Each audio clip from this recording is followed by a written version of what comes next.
Hello மக்களே, good morning. எல்லாம் எப்படி இருக்கீங்க?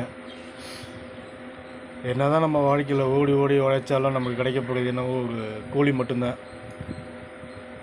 அந்த கூலியில் நமக்கு தேவையான வீட்டு செலவுலேருந்து இஎம்ஐலேருந்து என்னென்ன செலவு பண்ணுமோ எல்லாமே செலவு பண்ணி முடிச்சிடுறோம். நமக்கு தேவையானதை கொஞ்சம் சேஃப்டி பண்ணுறோம். ஆனால் அதில் வந்து ஒரு விஷயம் என்னென்னு கேட்டிங்கன்னா, நம்ம எவ்வளோ தான் சம்பாதிச்சாலும் நம்ம கையில் பணம் தங்குறதில்லை.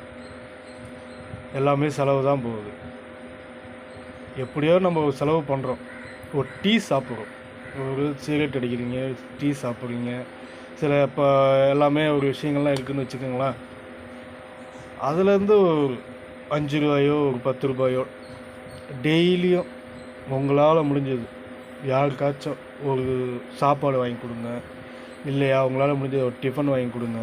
அதுவும் உங்களால் முடியலையா, டெய்லியும் காலையில் எந்திரிச்சு டீ கடைக்கு போய் டீ சாப்பிட்ற பழக்கம் இருக்கவங்களுக்கு இந்த 5 ரூபா பிஸ்கெட் நம்ம டீ சாப்பிட போனாலே வந்து கிட்டத்தட்ட 2-3 நாய் நம்ம பின்னாடியே தான் வரும். அதுக்கு உங்களால் முடிஞ்சது 1-2 ஒரு பிஸ்கெட்டு டெய்லியும் வாங்கி போட்டுருங்க.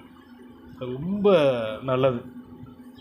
ஒரு ஜீவனுக்கு, ஏதாச்சும் ஒரு ஜீவனுக்கு நம்மளால் முடிஞ்சது ஏதோ ஒன்று ஒரு தானமாக கொடுங்க. அது ரொம்ப ரொம்ப நல்லது. நம்ம என்ன தான் பாவம் பண்ணியிருந்தாலும் அதில் வந்து ஒரு புண்ணியம்தான். ஒரு வாயிலா ஜீவனுக்கு நம்ம வந்து ஒரு பிஸ்கெட் போடுறோம் அப்படின்னாலே வந்து அது நல்லது. அதனால் இப்போ நீங்கள் எனக்கு தெரிஞ்சு நான் பண்ணுறேன். ஆனால் இருந்தாலும் உங்களால் முடிஞ்சது நீங்கள் பண்ணுங்கள். அந்த வாயில்லா ஜீவனுக்கு ஒரு பிஸ்கெட் போடுங்க. வாழ்க வளமுடன்.